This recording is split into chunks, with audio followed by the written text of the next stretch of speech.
नमस्कार दर्शकों, स्वागत है आपके हमारे YouTube चैनल तत्व ज्ञान के दर्पण में। दर्शकों, आज हम आए हैं संत रामपाल जी महाराज जी के शामली आश्रम में, जो कि आप मेरे पीछे देख सकते हैं।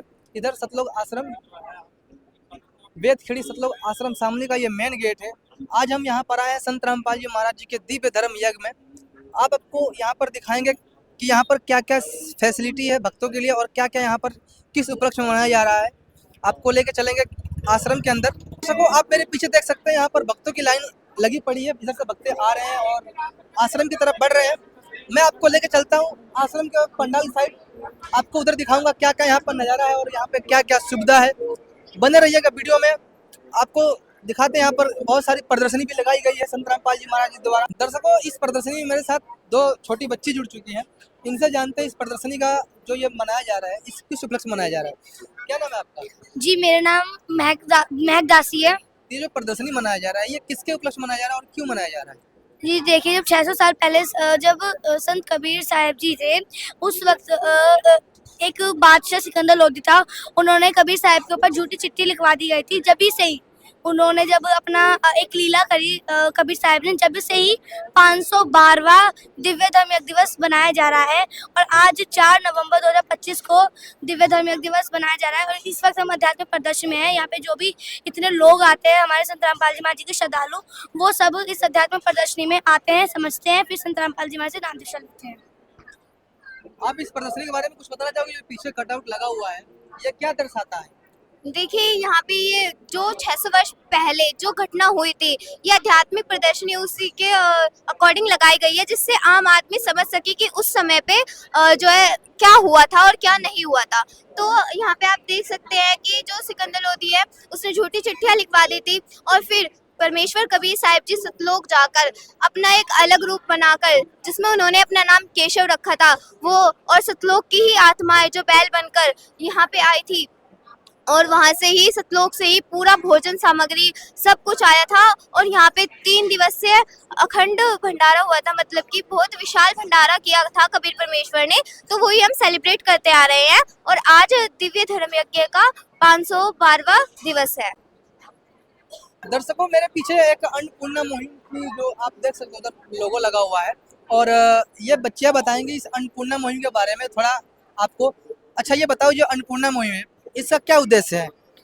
जी देखिए, एक बार संत रामपाल जी महाराज जी अखबार पढ़ रहे थे, समाचार पत्र। उसमें क्या कहते हैं, उसमें लिखा हुआ था कि एक बाप ने अपने बच्चे को मार दिया। क्यों मारा? क्योंकि वो गरीब थे, इसलिए संत रामपाल जी महाराज जी को इस बात को देख के तरस आया। इसलिए जब से ही संत रामपाल जी महाराज जी ने अन्नपूर्णा मुहिम चलाई और वो धीरे धीरे करके चारों ओर फैलती जा रही है। और उसका नाम अन्नपूर्णा मुहिम का एक नारा भी है, मैं आपको बताना चाहती हूँ। रोटी, कपड़ा, शिक्षा, चिकित्सा और मकान हर जरूरतमंद और हर गरीब को देगा कबीर भगवान।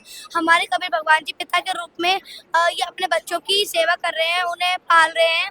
जब तक उनका हाथ पकड़ के रखेंगे, जब तक वो अपने पैरों पे खड़े नहीं हो जाते, संत रामपाल जी महाराज जी अपने पिता के रूप में काम कर रहे हैं। कुछ लोग तो इसका विरोध भी कर रहे हैं कि वो ब्रेन वॉश करने के लिए अन्नपूर्णा मुहिम चलाई है। ऐसा कुछ नहीं है। जी देखिए, पहले तो आपको मैं ये बताना चाहती हूँ, सब ये जितने भी संत हैं, ये महर्षि हैं, आचार्य जी हैं, ये सब सोच रहे हैं कि जो संत रामपाल जी महाराज जी हैं, ये सिर्फ और सिर्फ अपने शिष्यों की मदद कर रहे हैं। नहीं, ऐसा कुछ भी नहीं है। आपको प्रूफ मिल जाएगा।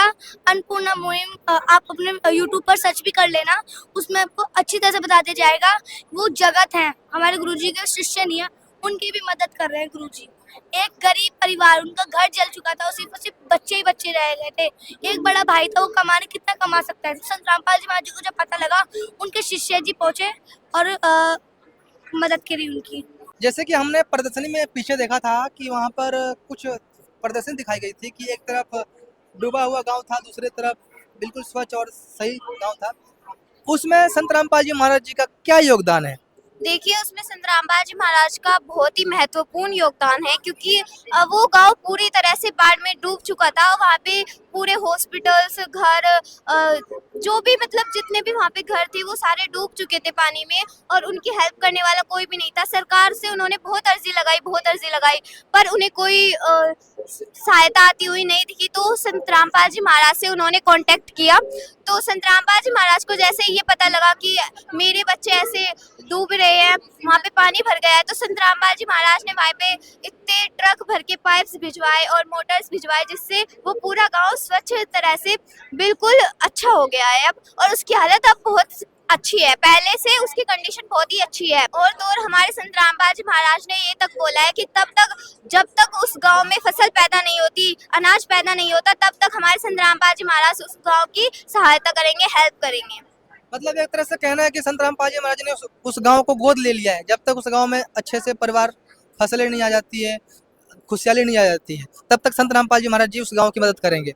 जी हाँ, बिल्कुल। जैसे एक पिता होता है, वो अपने बच्चे को तब तक पालता है जब तक वो अपने पैरों पे खड़ा नहीं हो जाता, और मतलब वो उसका बिल्कुल एक बहुत ही अच्छे तरीके से उसका ध्यान रखता है ताकि उसे कोई भी कमी महसूस ना हो। ऐसे संत रामपाल जी महाराज पूरे विश्व के पालनहार हैं, उसके पिता हैं, और वो अपने हर बच्चे की मदद कर रहे हैं जो जरूरतमंद है।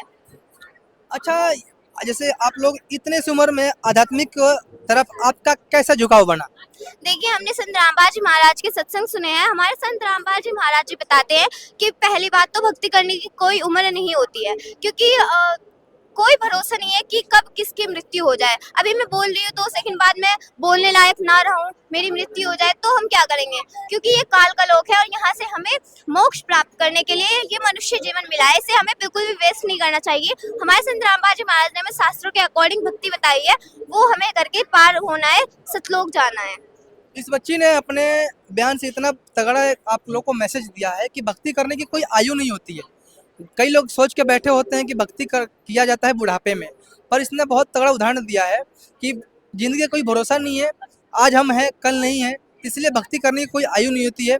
अच्छा, हमारे दर्शकों को लास्ट आप बताओगे कि जो ये वीडियो देख रहे हैं, आप उनके लिए क्या कहना चाहोगे? मैं उन्हें यही कहना चाहूंगी कि आप बिल्कुल भी टाइम वेस्ट ना करें। सबसे पहले तो मैं ये नहीं कहती आप तुरंत आके तुरंत नाम दीक्षा ले लो, आप सबसे पहले संत रामपाल जी महाराज की पुस्तक ही पढ़ो और उसके बाद उनके सत्संग सुनो। साधना चैनल है, उस पे 7:30 से 8:30 बजे तक सत्संग आता है, उस पे नीचे नंबर्स भी होते हैं पीली पट्टी पे, आप वहाँ से कांटेक्ट करके ज्ञान समझ सकते हो और निःशुल्क ज्ञान गंगा पुस्तक जीने की राह पुस्तक मंगवा सकते हो, और आप ज्ञान समझ के अपने शास्त्रों के अकॉर्डिंग आप तब संत रामपाल जी महाराज से नाम दीक्षा लो।